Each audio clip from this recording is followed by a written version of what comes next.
Thanks to the Baha'is of Highland Park for inviting me. I'm really grateful. I always feel right at home. Of course, my home is Wilmette. That's where I grew up. I'm talking to you from Newtown, Connecticut, where my wife and I live. It's just great for me to be able to be with you tonight. I have to tell you, my heart is very heavy. This whole business with Ukraine is enormously upsetting, as it is for all of us, I'm sure. And ironically, it gives a context for everything we're going to speak to tonight. When I was first invited to do this, the war hadn't begun. But since it has, it's taken me right back to the early 90s when the war in the Balkans was going on. I spent an awful lot of time over there during the war, reporting on human rights abuses, doing work to try to advocate for the creation of the International Criminal Tribunal. That subsequently was brought into being and then is now the International Criminal Court. So I was right in the thick of the atrocities. And so just watching the news now or watching videos online, it's very reminiscent of what we saw in Bosnia. I just wanted to honor all of my friends and the people I know there and all of those who suffered there. And now 30 years later, having tried to remake their lives around the world. So we're seeing the same inhumanity, almost motivated by the exact same, well, not almost, motivated by the same kind of nationalist extremism that brought us the Balkan War. So where I was initially going to speak just about individual resilience, what an individual needs to do to be resilient, and in a spiritual context, which I'll define in a few minutes.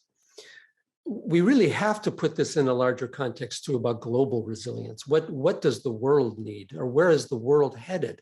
How does one have a sense of movement or a hope for a future in a world like this, where we're once again moving into a time that is a fulcrum moment for humanity, like the 19-teens, the 1930s and 40s, maybe around 1989 to 1992 or so, and now.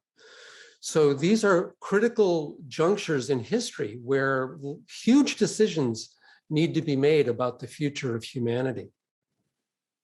We saw the creation of the League of Nations, the United Nations, a new order of the world based on liberal democracy that really has failed to hold the world together without an adequate collective security system when we need it most. So I wanted to just give a perspective. It's something that the Baha'is taught me that I'm very grateful for. It's this notion that humanity has been evolving socially throughout history, and that it has quantum leaps, you could say, in its developmental maturity throughout at different times in history. And that we've grown out of the idea that we are a separate species from each other, that somehow Russians are different from Ukrainians, or that Americans are different from Russians or anyone else. There really is only one truth in this century, perhaps the last century as well, that there is but one interconnected human family, and it shares one homeland. This is the great truth that all economic systems are operating on, all environmental systems are operating on. This is simply reality. It's not a political statement. It's true. It's just simply the truth. And any form of human organization that works on smaller or exclusive identities is really causing a lot of the problems, whether it's think of it as the isms, whether it's nationalism or sexism or racism or fundamentalism, all the things that would define one group as being better than another. That time is gone. And what we're seeing are the consequences of systems that still operate as with those isms as the primary organizing idea. So we really seem to be in a position where we either freely choose to reorganize the human society on a global scale, or we wind up being forced to do so because of the consequences of neglecting the global nature of our lives and our interconnectedness. So this issue with the Ukraine just seems to be pushing that issue again. And so again, that idea that we're moving out of a turbulent adolescence into what we hope to be a long-awaited coming of age of humanity, where we're moving out of a time of division and conflict and oppression into an age of unity and peace, where there's collaboration and a mobilization of our interconnectedness for the welfare of all.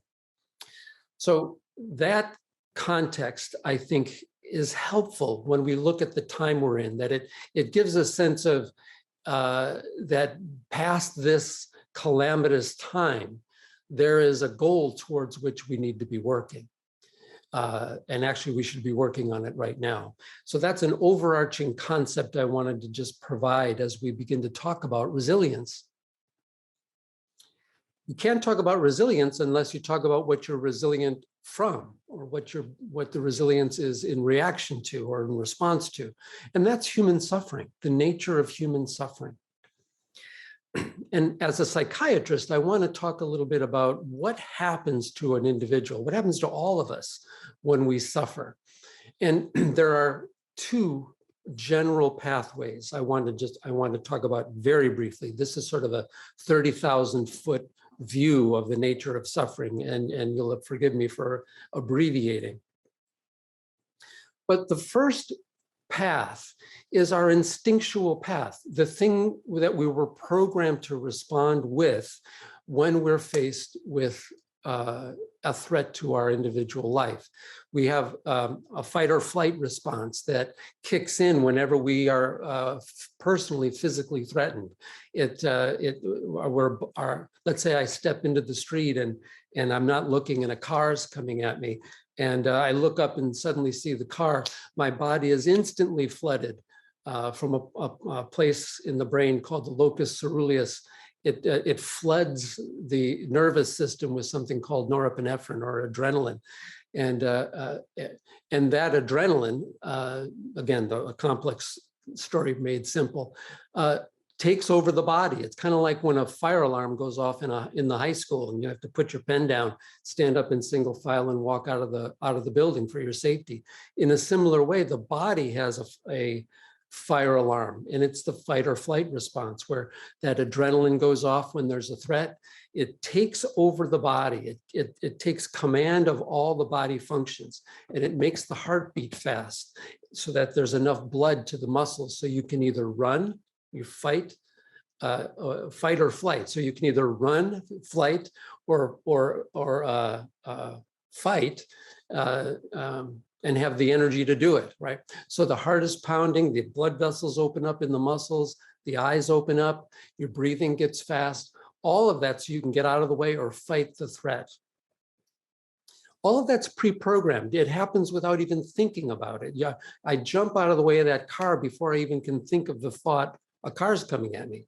And then once the car goes by, I feel relieved, and my adrenaline slowly goes back to normal again, and then and I'm out of the emergency. But adrenaline does other things. It not only takes over my body, it also takes over my perception, right? So now the next time I am going to walk across the street, I'm perceptive to see if there's a car coming at me this time, right? It affects the way I think when that car is coming at me. Or subsequently, I'm thinking, am I in danger? Am I safe? I'm learning to be wary and to keep myself out of danger. And in a similar situation, I might find myself nervous or anxious that I might be in danger, right? So the adrenaline takes over our thinking, our perception, our emotions, and our body. All those things are taken over when we're in that fight or flight response. Well, those things keep amplifying not only in our physical body and our thinking, but also in the way we identify in the world, right? My goals might be affected by the way I respond to a crisis. So this is going on right now in Ukraine. It's also going on in Yemen, and it's been going on in Gaza, places like that. It's been going on in many places. I'm bringing it up because I wanted to talk a little bit about what happens to a mind when you're suffering through this kind of threat, right? What happens to us? And there's many things that do happen. And instead of talking about what people usually hear about, what PTSD, I want to talk about the effects of this kind of suffering on something a little more fundamental than PTSD symptoms. The first thing I want to mention is this picture of the one that I said you can't see. It's probably good you can't see. The 8-year-old boy who drew that. What happens to his sense of goals in life if he thinks that the most powerful experience he's ever had isn't falling in love, or his father playing with him, or his mother, nurturing him in one way or another? The most powerful experience of his life is seeing the men of his town killed, right in front of his eyes as an 8-year-old. What is his sense of the goals of life, or what's possible in life, if that's the most powerful emotional experience he's had, right? It shatters his sense of any kind of nobility that might be offered as an option for life, right? Or it seriously threatens it, right? So that's the first thing I want to talk about, is that severe suffering, really any suffering, challenges our sense of our goals, right? What's possible in life. It also affects our sense of who we are, our sense of capacity. What am I capable of, right? Not the goal yet, but what can I do, right? And if somehow I felt that, I should have done something to stop this, or these people have this horrible anger and rage in them. I notice I can be angry and rageful sometimes. Maybe I'm just like them. Your sense of capacity is also affected, right? So now not only is your sense of a noble goal in life either shattered or severely challenged, but your sense of what you have to mobilize in yourself to achieve a goal is also threatened, right? Now, the third thing that's threatened as a result of that is motivation, because what motivation is the thing that connects our goal with our sense of capacity, right? If I don't think I have a capacity, even a simple goal might be unreachable for me, and therefore I have no motivation. My motivation is what connects my goal with my sense of capacity. So either the goal seems out of reach, or it's not worth it, or I don't feel I have it in me to reach that goal. Either way, my motivation is diminished. But just as soon as I find a goal that's worthy or exciting to me, or seems reachable, and I think I might have the capacity to reach it, motivation happens, right? So again, suffering affects our goals, our sense of capacity, and our motivation. But now, these three things are components of our sense of identity. The fourth element of the effects of suffering on our sense of self is on our sense of identity itself. What group, what external group, or what tribe, what social identity do we identify with, if anyone? So you can imagine like our identities as being concentric circles. There's me, there's my, me and my family, there's, my work, my town, my, whatever. You just keep going out like that. When we suffer, especially to this degree, what naturally happens is our identity gets smaller, right? And more rigid, or it gets smaller and broken. Either way, the point is it gets smaller and exclusive. we either don't feel a part of other identities, or we don't want anybody to be a part of our identity, right? So we either are, we feel we are incapable of belonging somewhere, right? Or we feel that we don't want anybody a part of our group, right? One or the other. Let me give you an example. I was getting on a bus at a conference. It was a kind of a nerdy conference that I was at in the 1980s on political psychology, the International Society of Political Psychology, where we looked into this kind of stuff, the psychology of things like what's going on in Ukraine and in Moscow, and or in this country for that matter. And so we were talking about the island of Cyprus, where I'd been doing some work. And the person next to me said, well, if those people could just get along. And my comment was, just as we're kind of getting ready to get on this bus to take us back to the hotel, I said, well, you know, the whole issue boils down to our sense of justice is defined by our identity. And we're walking onto the bus as I said this. And then we sat down on our seats. She said, what did you say? And I said, well, our sense of identity defines our sense of justice. And she says, well, I don't get it. And right at that moment, we were sitting in our seats now, and a guy came down the aisle of the bus with his jacket in his hand, and he reached in front of us and said, excuse me, and he hung his coat right in front of us so we couldn't see out the window. And I said, well, there it is. We're not a part of his identity. So to him, that's perfectly fair to do that because we don't count, right? So if we were part of his identity, he'd think that, well, I shouldn't do that because it would be rude for them, right? But we weren't a part of his identity. So it was, to him, it was perfectly fair to hang his coat in front of our window so we couldn't see out. So now he didn't have anything obstructing his window, so he was perfectly fine. So the point being that unless we manage this tendency to get smaller in our identity, what happens is we have atomization in our society, where one group and then more and more individuals, you know, just individuals, their sense of justice is only what's good for them, and they don't care what's good for the other people, right? It's because they don't count. So this happens with couples. When couples get estranged, what's fair is what's fair for me. Yeah, your stuff, but yeah, you're the problem. What's fair for me? Listen to me, right? So as our identity shrinks, our sense of justice goes with it. Right? Now, here's where I think this notion of resilience comes in. And this notion of spirituality. I really don't have a much of an affinity with the idea of spirituality being about, you know, magical events or beliefs or doctrines. I'm really not, they're interesting, but I don't think that's the issue. I don't think that's the work, I don't think that's the work of resilience or the work of a spiritual life.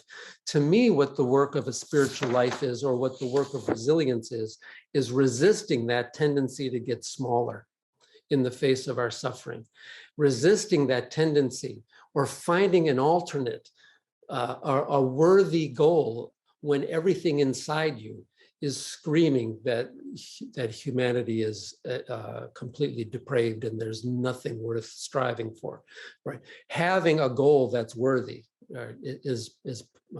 or searching for it is a spiritual task. Looking for something in human nature that's more than that survival instinct, right? That brings out the cultivated nature of humanity. That's a spiritual task, right? Finding a motivation then to refine those qualities in you towards a worthy goal. That's spirituality. And again, resisting that tendency to become smaller and choosing to be larger and inclusive so that your sense of justice includes everyone. All right. So there's a lot in that. So let's unpack some of that. So we talked about how human nature has built into this survival tendency where I use the example, if I run into the street, that my fight or flight emergency system kicks in to get me to jump out of the way of the car, right? So we have these inborn automatic survival mechanisms that are instinctual, right? That are intended to keep us alive, because humans are born uncooked. We're not done when we're born. We're not like an elephant who's born and starts walking with the herd right away. We need years of nurturance before we're cultivated into human society. So that's the word, cultivation. We're born with a full-blown instinctual process for survival, and we're born with capacity for being civil with each other, right? But it's not developed. It's a little bit developed, but not hugely developed. It starts with connection with the mother and expands from there. But over time, what happens is, ideally in a civilizing process, is we put limits on our instinctual drives for aggression and self-satisfaction, and we cultivate things that help us be more noble, more civilized. And I'm going to talk about what that means in a second. So the spiritual path, or the path of resilience, is learning how to control and manage our survival instincts, primarily the aggressive ones, right? And to cultivate our inborn nature that's potentially there, but requires cultivation, right? So, all right, that's a lot right there. So, but let's keep pushing on that if you don't mind. What would be an example of cultivated resilience, or this spiritual path? Let's talk about it on those 4 levels of goals, capacity, motivation, and identity. And let's start with this notion of goals, right? So the reason I began with talking about what happened in the Balkans and what's going on in Ukraine is because, and the reason I also began with that statement, that there is but one interconnected human family and it shares one homeland, that quote from the Universal House of Justice, that is the Baha'i governing body. Because that is the goal, right? How do we turn our suffering into something that improves our vision of our oneness, right? That doesn't make us more insular, but opens our eyes outward. I'll give you an example of that. I told you my office is in Newtown, Connecticut. Well, Newtown, if the name is familiar, it's the town where the horrific school shooting happened in 2012. And most of my practice is still dealing with the aftermath of that. Then if you can imagine 20 first graders and 6 children being brutally murdered, what that would do to a town, well, that's what we're dealing with. What we found immediately was that we were shorn of any artifice of our separateness. Didn't make any difference what religion you were, political party, your color, your age, nothing. Everyone felt the same anguish. Everyone felt the same powerlessness. And everyone felt the same yearning to try to be of help to each other in some way.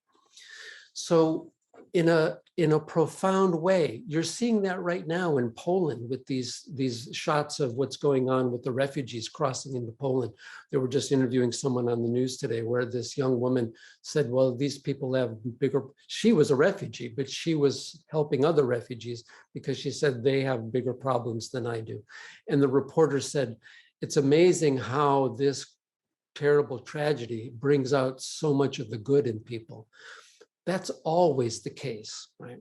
That when people find themselves powerless before some great tragedy, it either brings out that tendency towards compassion and unity, united in our suffering, right?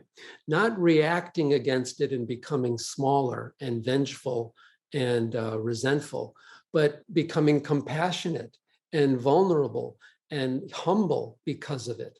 This is the great ethical spiritual challenge. How do we have our suffering make us more connected to others as opposed to feeling more entitled and more resentful and angry? It's a constant struggle for all of us. So this is what I mean by I'm not a big fan of doctrines and magical thinking, because those don't help you in that struggle, right? You need to have something very compelling internally to turn you away from that anger, that resentment, that despair, that collapse of a sense of goals in life, that collapse of a sense of capacity, and that collapse of a sense of motivation and connection to others. One has to have something compelling going on internally to turn you the other way.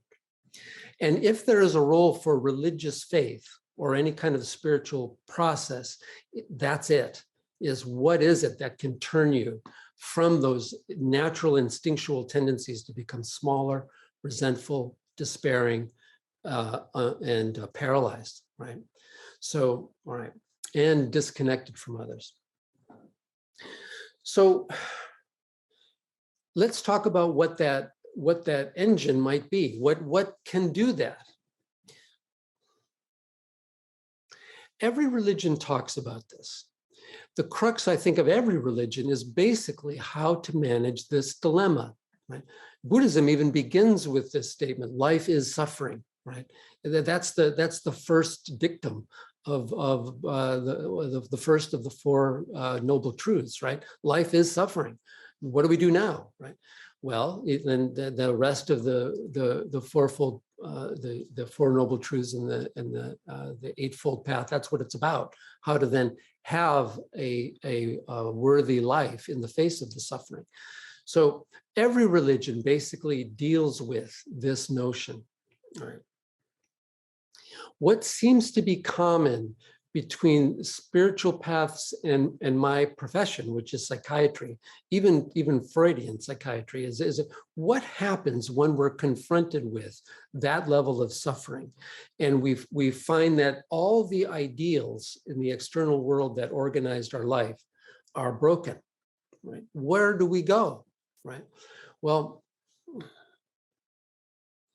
this is where the religious path or the spiritual path can play a role, because it says that beneath our suffering, beneath our experience of the world, is not a sense of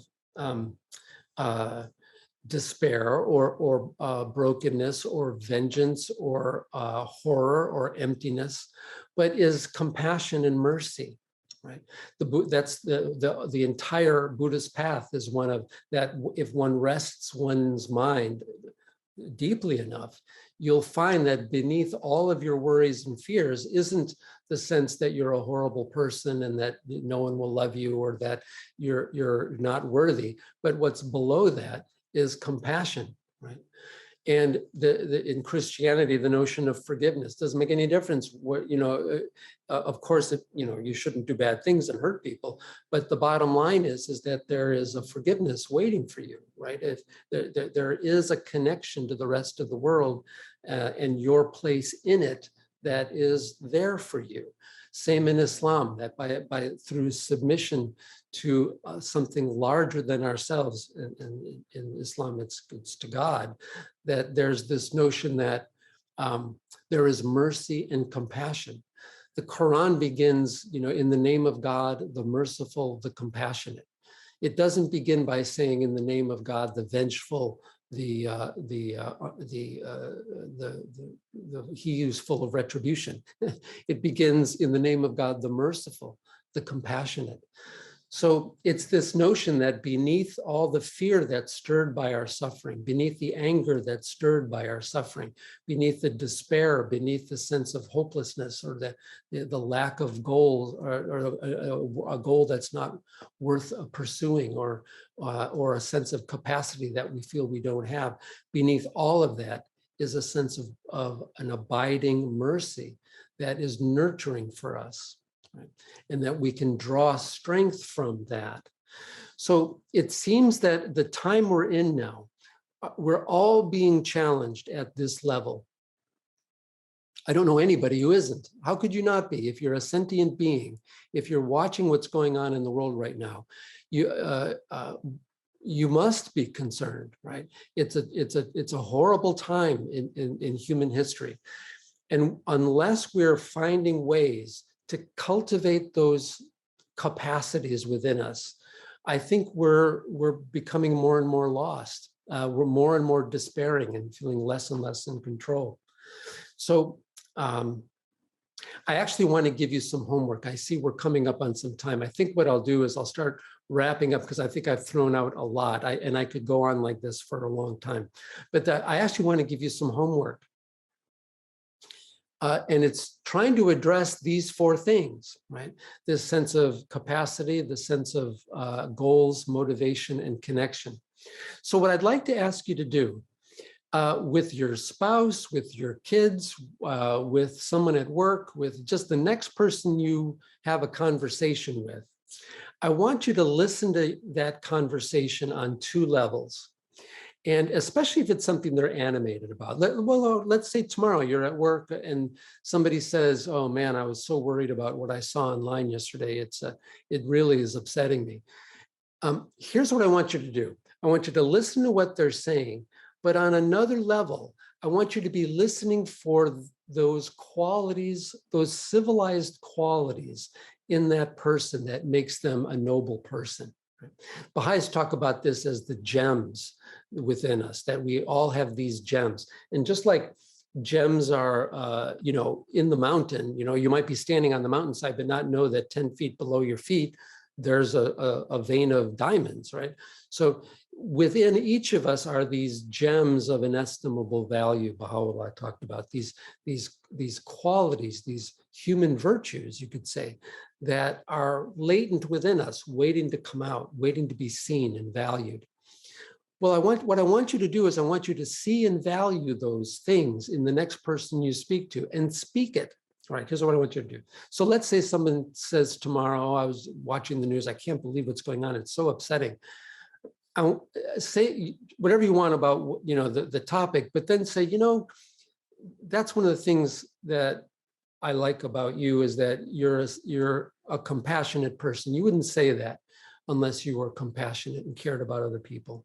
You don't have to make a big deal out of everything you say, but just note the virtue in what the person says, right? Even if what they're saying is that they're upset, the fact that they're upset about a bad thing means that they're a caring person. Simply comment on the care, right? Why? Why am I asking you to do that? Because the bottom line is, until we first feel we have capacity for something, we won't be looking for a goal, right, to pursue. So, we need to have a sense that we have value that is seen and worthy and as something to give to the rest of the world. I was talking to a very well-known psychologist by the name of Jerry Kagan. This is when I was up at Harvard and we were at a party, and he did a lot of work on child development that's very famous. But I asked him, I said, Jerry, what do you think is the thing that really motivates people? What are people really after in their lives? And he said, well, I think it's pretty simple. People want their virtues recognized. I thought that was a brilliant statement. Think about it. Even when you're arguing with someone and you did something wrong, but you'll say, yeah, but I didn't mean that. I meant this. Here's this good thing that I meant. I messed up, but this is what I meant, right? So even when we're arguing and even when we're wrong, we're still trying to have other people see our virtue, right? So when you see someone's virtue, first of all, everything calms down, right? Because people feel seen.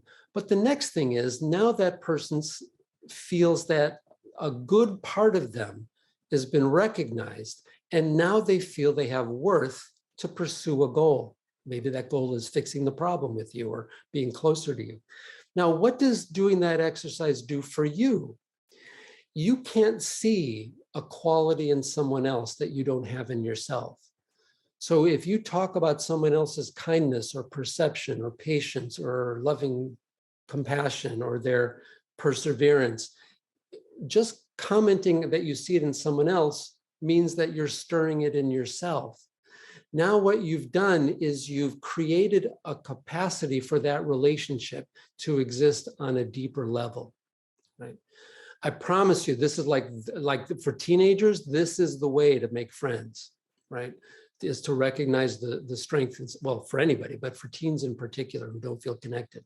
Tell them to see the strength in somebody and comment on it. And then if you want to take it one step further, you not only comment on the strength, but you tell them why it's valuable, so that they see that it's worth. Boy, you know, when you said that, it just gave me some hope, because you're responding with compassion, and that's what the world needs, and that gives me hope. Right. So you're seeing a virtue, you're commenting on it, and you're saying its value. If you do those things with a kid, that kid's going to be resilient, because, or with your spouse, or, you know, to anyone, because they're going to feel they have capacity now. So now when a goal comes up that they can pursue, they can say, well, wait a minute, I was told that I've got compassion and kindness and perseverance. Well, that's what I need to go achieve that goal. So now suddenly that goal becomes possible. And now they have motivation because they feel that their capacity can link with the goal. Make sense? So that's the first thing I want you to do, is I want you to do I call it the I see you exercise. And then, you know what? After you do it tomorrow once, do it for the rest of your life. Just keep doing it. Just keep doing it. Keep making these kinds of connections with other people. Elevate the discourse, elevate the conversation to be more than just complaining, to be about the best in our humanity. Here's the next thing I want you to do. Before the first day of spring, and I mean this, I want you to do this. Before the first day of spring, which is coming up, I want you to bring a gift to a neighbor. Okay? Anything. Bring them a cupcake, bring them a cup of coffee, bring them, I don't care, bring them anything. Bring them the mail, bring them, just bring them, bring something to a neighbor, right? And why? Well, because we're all living in these little isolated cubby holes, and we need to connect with each other. So in fact, bring them a cupcake or a cup of coffee or something from Dunkin' Donuts or whatever. And then when you're having the conversation and they say something where you see a virtue in them, comment on it, right? Then do both of those exercises with your neighbor. That's a better idea, okay? Now you got a friend and a neighbor. Something bad happens, you know who to turn to, you got a neighbor. We need to get community happening around these elevated notions of what a person is, to build hope, to build a vision for a different kind of a world, and to build unity and to begin developing that power. One of the things that the Baha'is have going, which is exciting, is this notion of getting together in neighborhoods and trying to elevate the conversation that way. And there's books and stuff that they use to kind of bring out these gems that we've been talking about. If that could be combined with, like, you know, I don't know, community gardening or any kind of, you know, service activity in the community, that's what we need more in this culture right now. We need to be rebuilding the fabric of society in the levels at which we have control. And one last point, and then I'll be quiet. One of the things that generates anxiety is when there's a threat that you feel you have no control over, right? So by doing everything I just said, you're exercising agency, you're exercising control in an arena that you have control over, your immediate environment, right? And so not only are you exerting control, but you're building community, not based on race or nationalism or religion, or it's based on loving kindness and cooperation. All right, friends, there's a million things I could say, and I think I'll start wrapping up at this point. With this other notion that what we didn't talk about much now is this notion of how do you nurture that sense of capacity in yourself. You know, I said we can do this in one way with this I see you exercise, but this is where prayer, meditation, poetry, art comes in, something that feeds the soul.